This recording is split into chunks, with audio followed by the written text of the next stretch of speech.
Atos dos Apóstolos, capítulo 34. Ministério consagrado. Cristo deu em sua vida e lições perfeito exemplo de ministério abnegado, o qual tem sua origem em Deus. Deus não vive para si. Pela criação do mundo e pela sustentação de todas as coisas, está Ele constantemente ministrando a outros.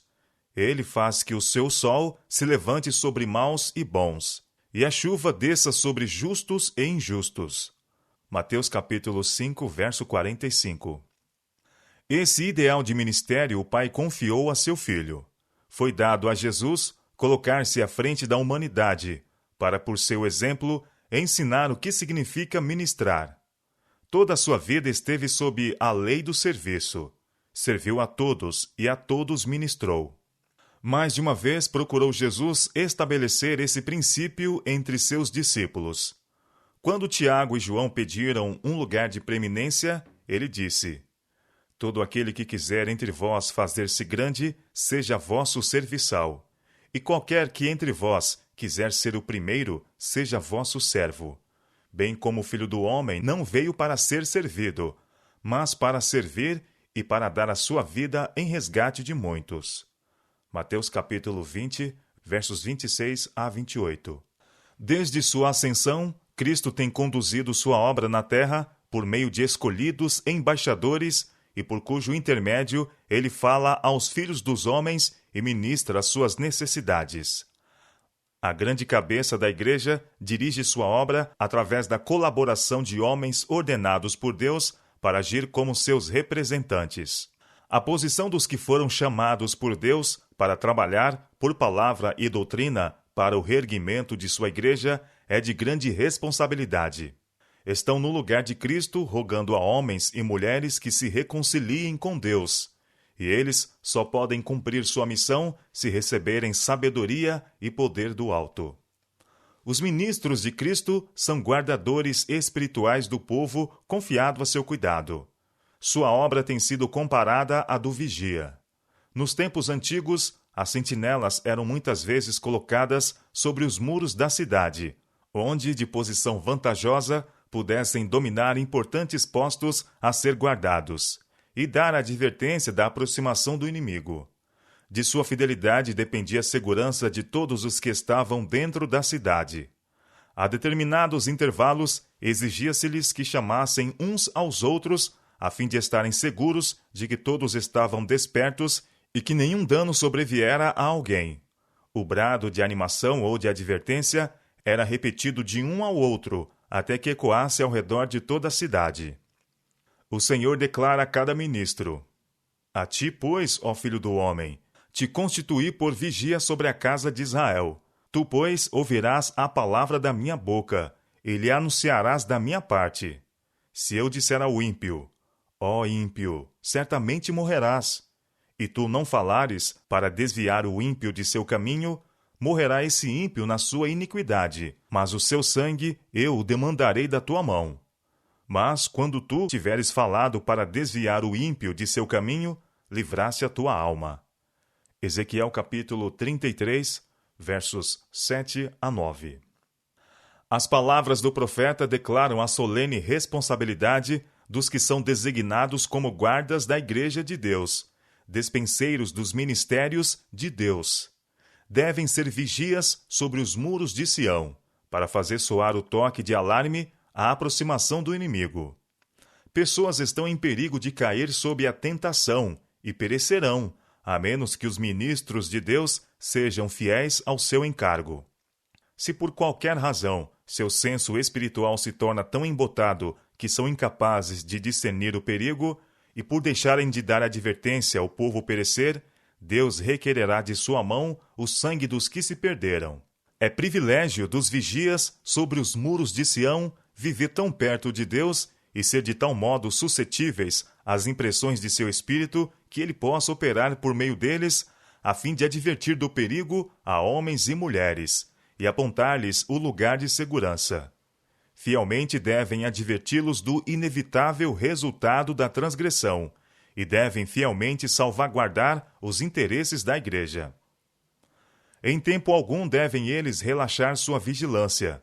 Sua obra requer o exercício de cada habilidade. Como sons de trombeta, sua voz deve fazer-se ouvir e nunca deixar soar uma nota confusa ou hesitante. Não devem trabalhar pelo salário, mas porque não podem agir de outra maneira, pois sentem que há uma condenação sobre eles se deixarem de pregar o Evangelho. Escolhidos por Deus, selados com o sangue da sua consagração, devem libertar homens e mulheres da destruição impendente. O pastor que é co-obreiro de Cristo tem um profundo senso da santidade de sua obra e das labutas e sacrifícios requeridos para executá-la com êxito. Ele não planeja seu próprio bem-estar ou conveniência. Esquece-se de si mesmo. Na busca da ovelha perdida, não percebe que está cansado, com frio ou com fome. Tem apenas um objetivo em vista: a salvação do perdido.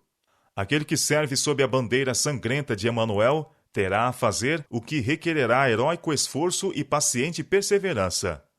Mas o soldado da cruz permanecerá inabalável na frente de batalha.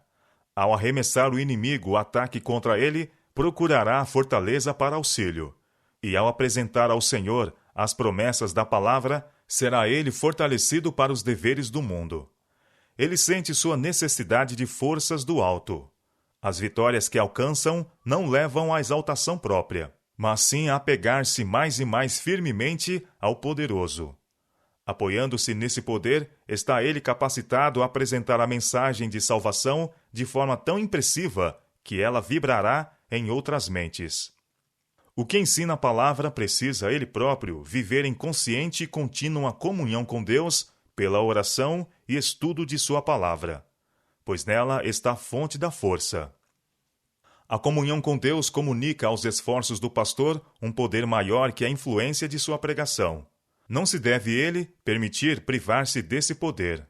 Com um fervor que não pode ser negado, deve pleitear com Deus para que o fortaleça e prepare para o dever e as provações. Ele toque os lábios com a brasa viva. É demasiado fraco o apego que os embaixadores de Cristo muitas vezes têm às realidades eternas.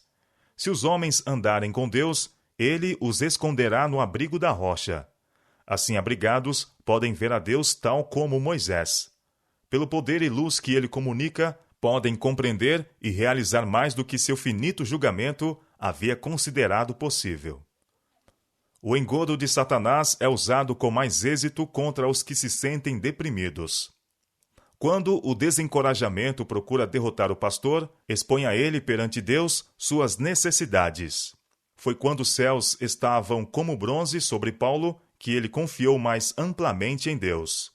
Mais que a maioria dos homens, ele conhecia o significado da aflição.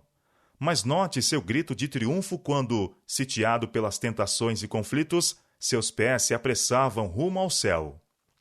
A nossa leve e momentânea tribulação produz para nós um peso eterno de glória muito excelente, não atentando nós nas coisas que se veem, mas nas coisas que não se veem. 2 Coríntios capítulo 4, versos 17 e 18. Os olhos de Paulo estavam sempre voltados para o invisível e eterno. Reconhecendo que estava lutando contra poderes sobrenaturais, pôs sua confiança em Deus, e nisso repousava sua força. É pelo contemplar aquele que é invisível que se obtém a força e o vigor do espírito, e é quebrado o poder das coisas terrenas sobre a mente e o caráter. Deve o pastor misturar-se livremente com aqueles por quem trabalha, a fim de familiarizar-se com eles e saber como adaptar seus ensinos às necessidades deles. Havendo pregado um sermão, a obra do pastor apenas começou. Há um trabalho pessoal para ele fazer. Deverá visitar o povo em seus lares, falando e orando com eles com fervor e humildade. Há famílias que jamais serão alcançadas pelas verdades da palavra de Deus, a menos que os mordomos de sua graça entrem em seus lares e lhes indiquem o mais alto caminho. Mas o coração dos que fazem essa obra deve pulsar em uníssono com o coração de Cristo. Muito está compreendido na ordem. Sai pelos caminhos e valados, e força-os a entrar, para que a minha casa se encha. Lucas capítulo 14, verso 23. Ensinem os pastores as verdades nos lares, aproximando-se daqueles por quem trabalham. Ao assim cooperarem com Deus, Ele os revestirá de poder espiritual. Cristo os guiará em sua obra, dando-lhes palavras que penetrarão profundamente no coração dos ouvintes. É privilégio de cada pastor poder dizer com Paulo: nunca deixei de vos anunciar todo o conselho de Deus. Nada que útil seja, deixei de vos anunciar e ensinar publicamente pelas casas, testificando tanto aos judeus como aos gregos a conversão a Deus e a fé em nosso Senhor Jesus Cristo. Atos capítulo 20, versos 27, 20 e 21. O Salvador ia de casa em casa, curando os enfermos, confortando os que choravam, consolando os aflitos, inspirando paz aos desconsolados. Tomava as criancinhas nos braços e as abençoava, e dizia palavras de esperança e conforto às mães cansadas. Com infalível gentileza e ternura, ele se aproximava de cada forma de miséria e aflição humanas. Trabalhava não para si mesmo, mas para os outros. Era servo de todos. Sua comida e bebida era levar esperança e ânimo a todos aqueles com quem entravam em contato. E ao atentarem homens e mulheres para as verdades que caíam de seus lábios, tão diferentes das tradições e dogmas ensinados pelos rabinos, brotava-lhes a esperança no coração. Havia em seus ensinos um fervor que enviava suas palavras a um íntimo com poder convincente. Os ministros de Deus devem aprender o método de trabalho de Cristo, para que possam tirar dos celeiros de sua palavra o que irá suprir as necessidades espirituais daqueles por quem trabalham. Somente assim poderão desempenhar a tarefa que lhes foi confiada. O mesmo Espírito que habitou em Cristo, ao repartir ele a instrução que estava constantemente recebendo, deve ser-lhes a fonte de conhecimento e segredo de seu poder para realizar a obra do Salvador no mundo.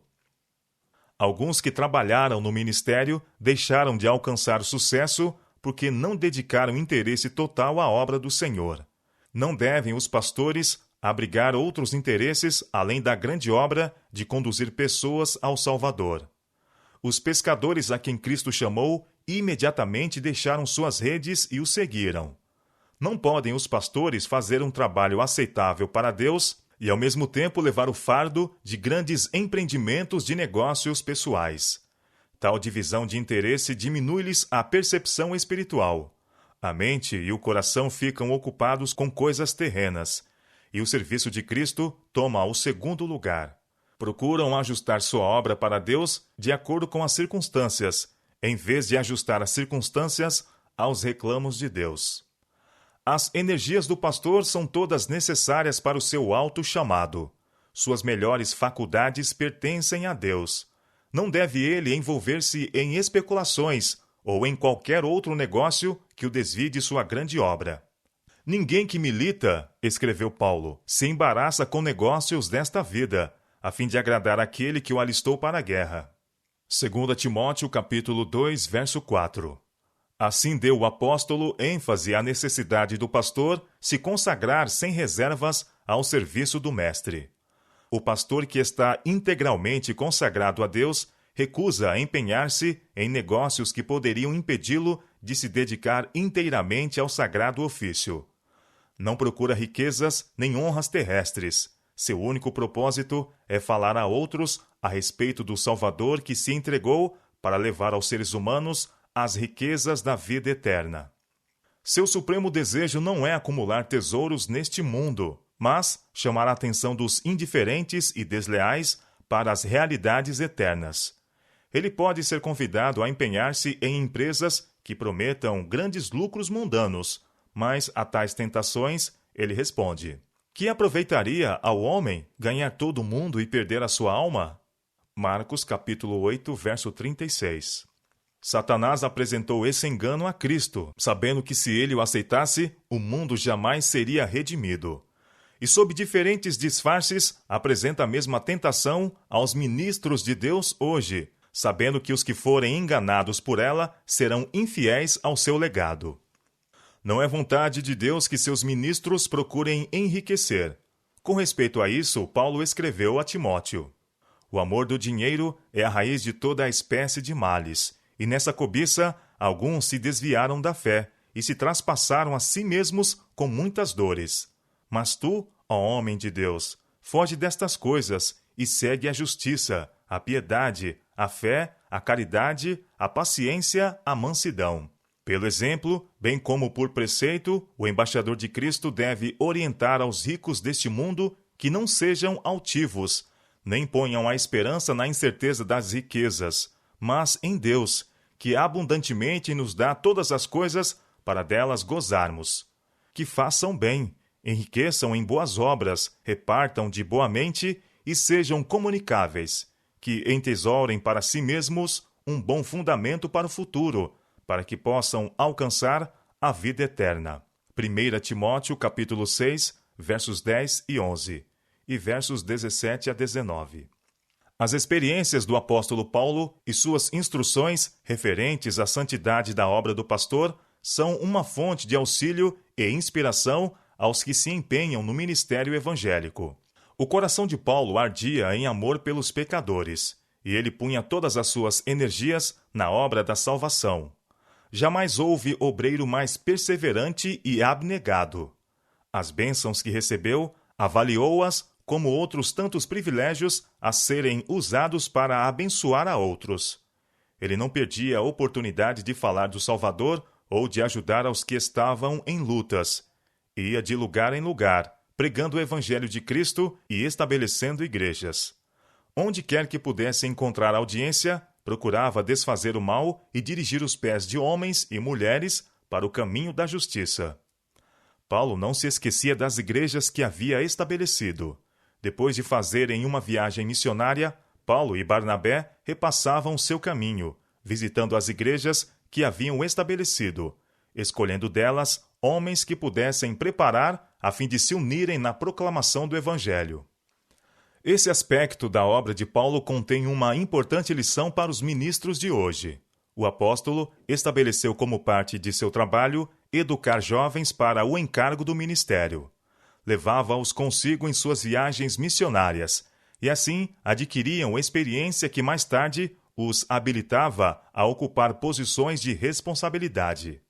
Separado deles, conservava-se ainda em contato com o trabalho deles, e suas cartas a Timóteo e a Tito são provas de quão profundo era o seu desejo pelo êxito deles. Os experimentados obreiros de hoje fazem nobre obra quando, em vez de procurarem levar todos os encargos sozinhos, preparam obreiros mais jovens e colocam responsabilidades sobre seus ombros. Paulo jamais esqueceu a responsabilidade que repousava sobre ele como ministro de Cristo. Nem que, se pessoas se perdessem por infidelidade de sua parte, Deus o consideraria responsável. Do qual estou feito ministro, declarou ele a respeito do Evangelho, segundo a dispensação de Deus, que me foi concedida para convosco, para cumprir a palavra de Deus.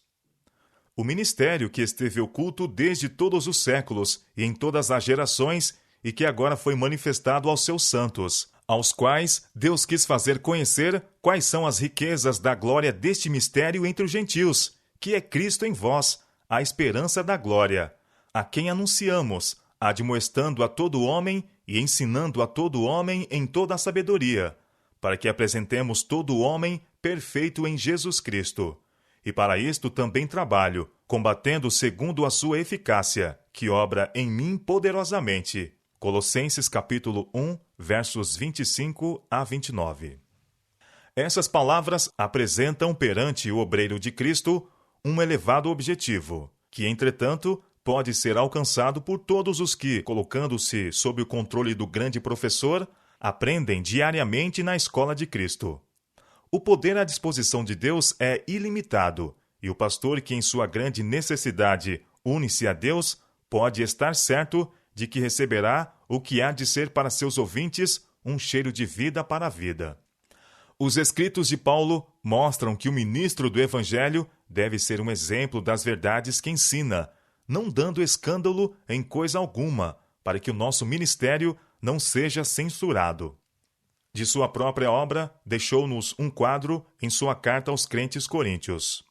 tornando-nos recomendáveis em tudo, na muita paciência, nas aflições, nas necessidades, nas angústias, nos açoites, nas prisões, nos tumultos, nos trabalhos, nas vigílias, nos jejuns, na pureza, na ciência, na longanimidade, na benignidade, no Espírito Santo, no amor não fingido, na palavra da verdade, no poder de Deus, pelas armas da justiça, à direita e à esquerda, por honra e por desonra, por infâmia e por boa fama, como enganadores e sendo verdadeiros, como desconhecidos, mas sendo bem conhecidos, como morrendo, e eis que vivemos, como castigados e não mortos, como contristados, mas sempre alegres, como pobres, mas enriquecendo a muitos.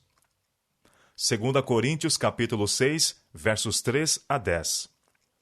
A Tito ele escreveu: exorta semelhantemente aos mancebos a que sejam moderados.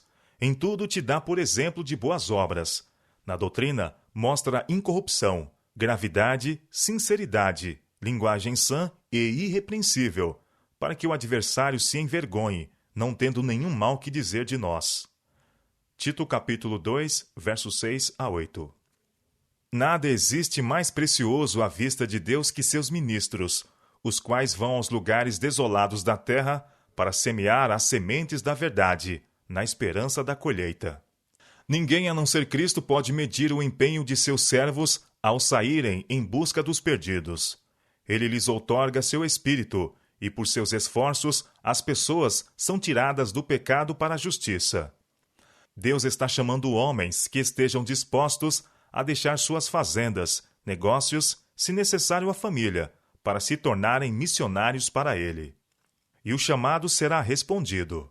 Tem havido no passado homens que, constrangidos pelo amor de Cristo e pelas necessidades dos perdidos, deixaram os confortos do lar e a sociedade de amigos, inclusive da esposa e filhos, para ir às terras estrangeiras entre idólatras e selvagens, a fim de proclamar a mensagem de misericórdia. Nessa empreitada, muitos perderam a vida, mas outros têm surgido para levar a obra. Assim, passo a passo, a causa de Cristo tem progredido, e a semente semeada em tristeza tem produzido uma abundante colheita. O conhecimento de Deus tem sido estendido amplamente, e a bandeira da cruz plantada em terras pagãs.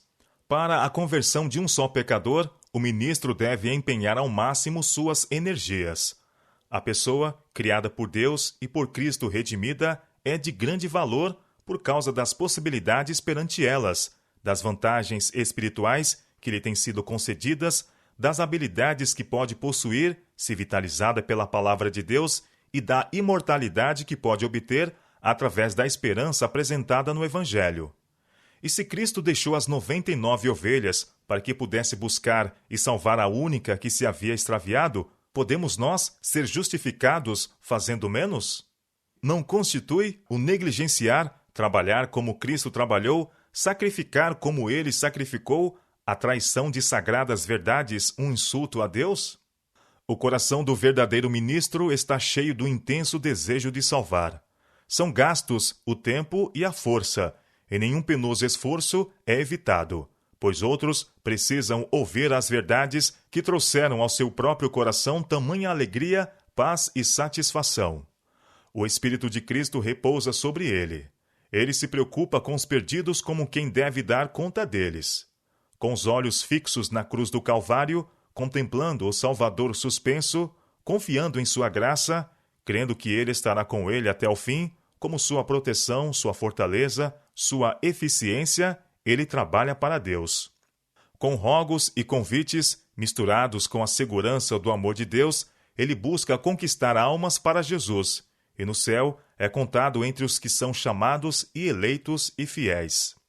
Apocalipse capítulo 17, verso 14.